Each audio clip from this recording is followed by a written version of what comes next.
Hello friends, मैं आपको अगले जो वीडियो है हमारा उसमें सुबह जो मैंने पढ़ाया था समानता का अधिकार, उसी को आगे कंटिन्यू कर रही हूँ।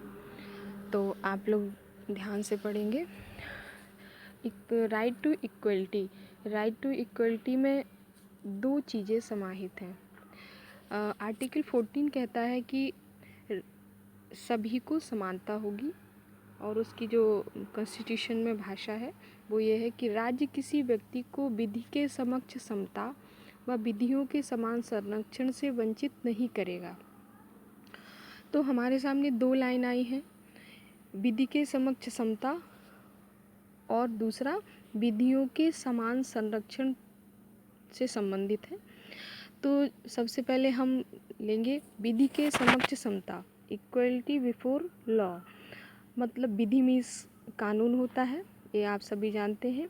इसका कंसेप्ट जो है सबसे पहले आया वो डाइसी ने अपनी एक पुस्तक थी जो उन्होंने 1885 में लिखी थी।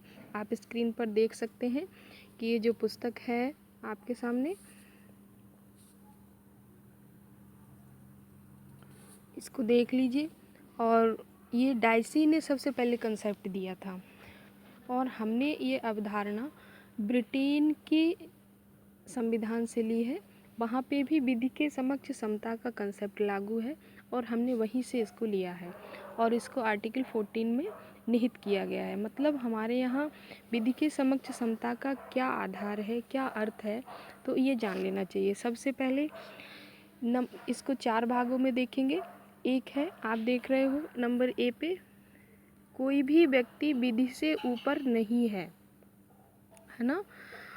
कोई भी व्यक्ति विधि से ऊपर नहीं है, मतलब कोई भी कानून के बाहर नहीं है, सभी कानून के दायरे में आते हैं। चाहे वो चपरासी से लेके हमारे प्रधानमंत्री, राष्ट्रपति, कोई भी व्यक्ति है वो हमारे यहाँ कानून के दायरे में है। और दूसरा बी है, प्रत्येक व्यक्ति साधारण न्यायालयों के अधीन है। मतलब ये है कि कानून का रूल ऑफ लॉ तो है ही है हमारे यहाँ,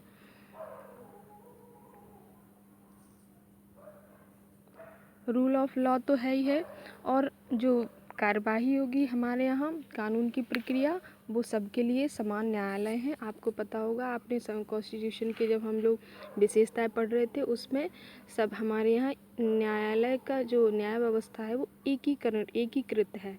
इसीलिए सभी चाहे वो चपरासी से लेके सुपर पोस्ट तक कोई भी व्यक्ति है वो सबके लिए एक समान कानून है हमारे यहाँ। तो अगला हम देखते हैं कि प्रत्येक व्यक्ति साधारण विधि के अधीन है। मतलब चाहे वो कोई भी बना रहे, कोई भी विशेष वर्ग हो, चाहे कोई भी संप्रदाय हो, चाहे कोई गरीब हो, अमीर हो, किसी भी कुल का हो, किसी भी जाति का हो, किसी भी धर्म का हो, सभी साधारण विधियों के अंतर्गत आते हैं। कानून के समक्ष सभी समान हैं। और डी पॉइंट में है ये, कानून के समक्ष सभी समान हैं, यानी विशेषाधिकारों की अनुपस्थिति है। चाहे वो प्रधानमंत्री हो, चाहे कोई भी व्यक्ति हो, सभी के लिए समान कानून है। किसी विशेष वर्ग के लिए, किसी विशेष धर्म के लिए, किसी विशेष जाति के लिए कोई कानून अलग से नहीं है जिससे उनकी स्थिति और बेहतर हो। सभी को समान कानून के अंतर्गत काम करना है ना, या सभी कानून का पालन करेंगे, सबको एक समान विधि के अंतर्गत रखा गया है। मित्रों, आपको हम बताएं कि इसे निगेटिव क्यों कहा जाता है, इसे नकारात्मकता का बोध क्यों होता है, क्योंकि यह सभी विशेषाधिकारों को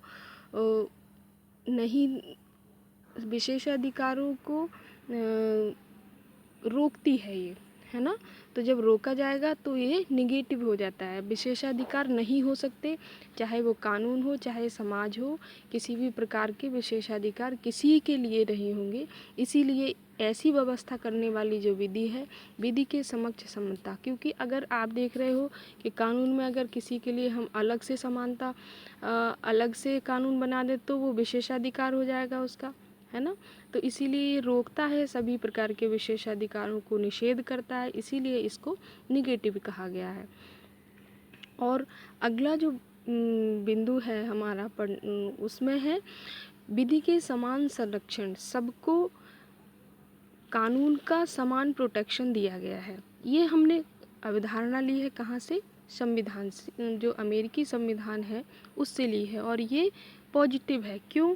क्योंकि हमने आपको सुबह बताया था कि समानता का वास्तविक अर्थ है समान परिस्थितियों, समानों के साथ समान और असमानों के साथ असमान व्यवहार करना। तो हम समान परिस्थितियों वाले व्यक्तियों के साथ एक जैसा व्यवहार, हमने आपको सुबह एग्जाम्पल दिया था चपरासी के, सभी चपरासियों का वेतन 30,000 और सभी IAS का वेतन 60,000 या 50,000 जो भी निर्धारित करता है। तो जो समान परिस्थिति में समान व्यक्तियों के लिए एक जैसा व्यवहार, और अगर परिस्थिति असमान है तब उनके लिए अलग से कानून या अलग से कानून का व्यवहार किया जा सकता है। ठीक है ना?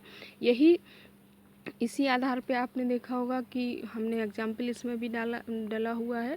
और हम आपको बताएं कि आप देखते हैं कि इनकम टैक्स लगता है हमारे यहाँ, तो गरीबों पे नहीं लगता, गरीबों को सब्सिडी देती है सरकार। लेकिन जो आय से जिन एक निश्चित आय है उनकी और उससे अधिक आय पर है, तो उनके लिए आयकर की व्यवस्था, इनकम टैक्स की व्यवस्था की गई है। तो और आप देखें कि हमारे संविधान में ST ST SC ST OBC आदि जनरल आदि का जो विभाजन किया गया है, क्लासिफिकेशन किया है, वर्गीकरण किया गया है, उनको इसी आधार पर, मतलब हमारे यहाँ जो आरक्षण है उसको इसी आधार पर लागू किया गया है।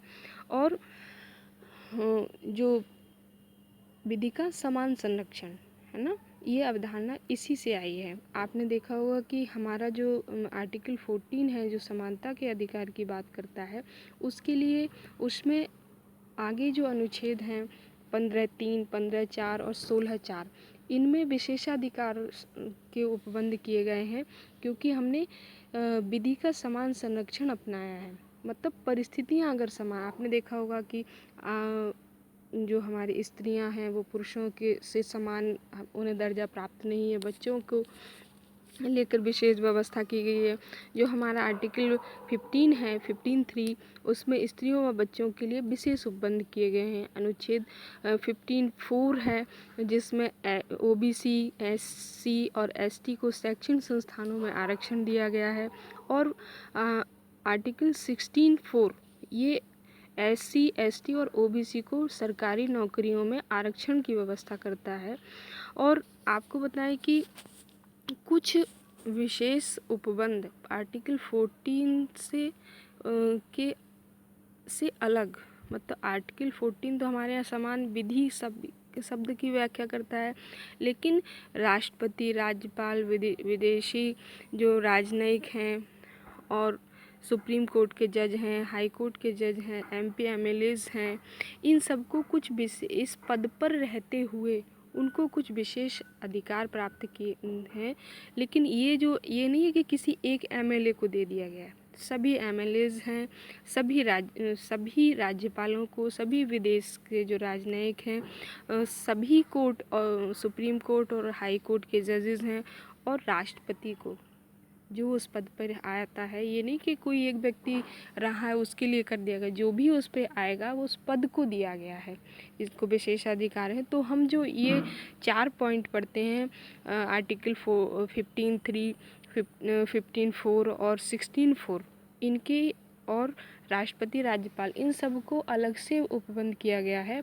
और ये कहा जाता है, ऐसा रखा गया है, प्रावधान ऐसा है कि ये जो राइट टू इक्वलिटी है उसके अपवाद हैं, क्योंकि इनके लिए संविधान हमारा विशेष व्यवस्था करता है, कुछ विशेष इनको अधिकार देता है।